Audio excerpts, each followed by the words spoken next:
Sex magic is one of the most powerful aspects of magic because we're using a life force.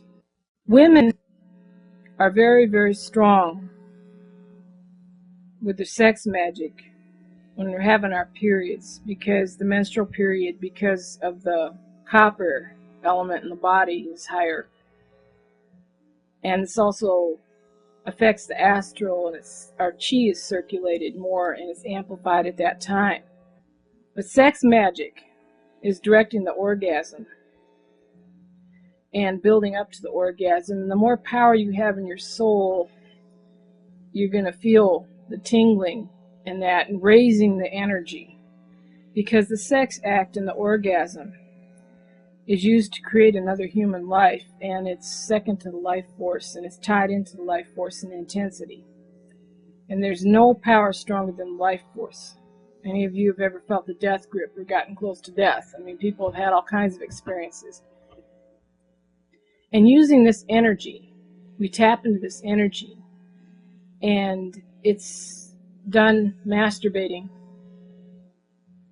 and you're building up to this climax, and you're working to this climax, and all of the time that you're working to this climax, you are focusing on what you want, your goal, that you want to accomplish, that you want to put your energy into.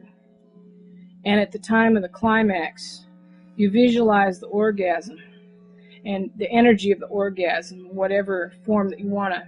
Like some people might visualize it in a ball like the sun, a fireball, whatever, a white ball, that's all purpose. Or whatever you want, you visualize that energy and you put it into your goal, whatever it is, whether it's another person, or whether it's into attracting money, whatever it is.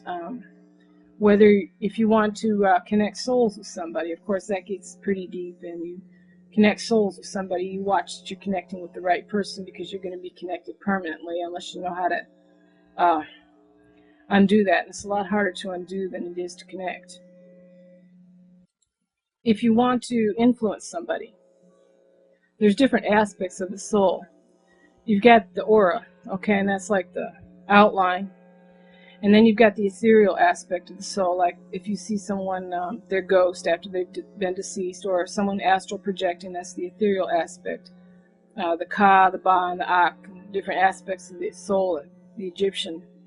That's where the original Kabbalah came from. Ka, Ba. Then there's the light body, okay, and that's like the light.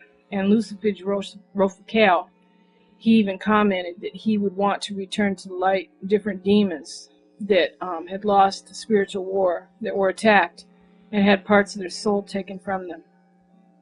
We freed the demons, and they've now returned to the light, but he often commented to these nasty sorcerers that would call him up that he wished to return to the light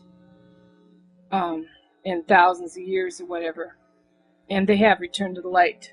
Their bodies and their auras are bright now, for those of you who summon demons and communicate with demons if you see them. But you take the light body of a human being, okay, and you visualize it.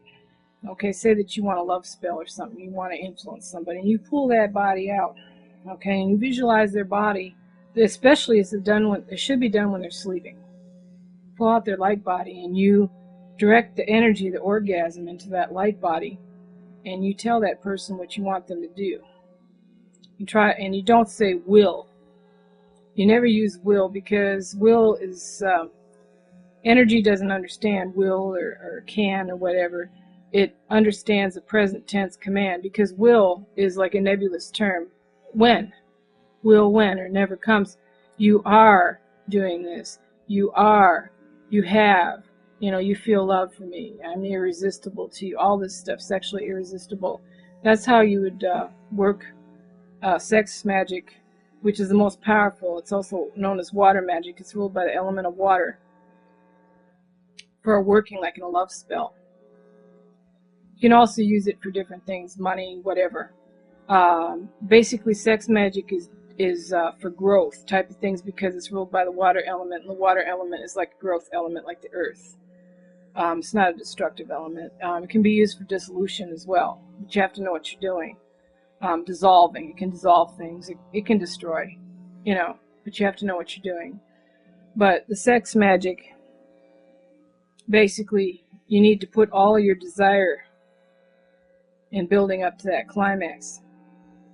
All of your desire, and you visualize what you want while you're stimulating yourself.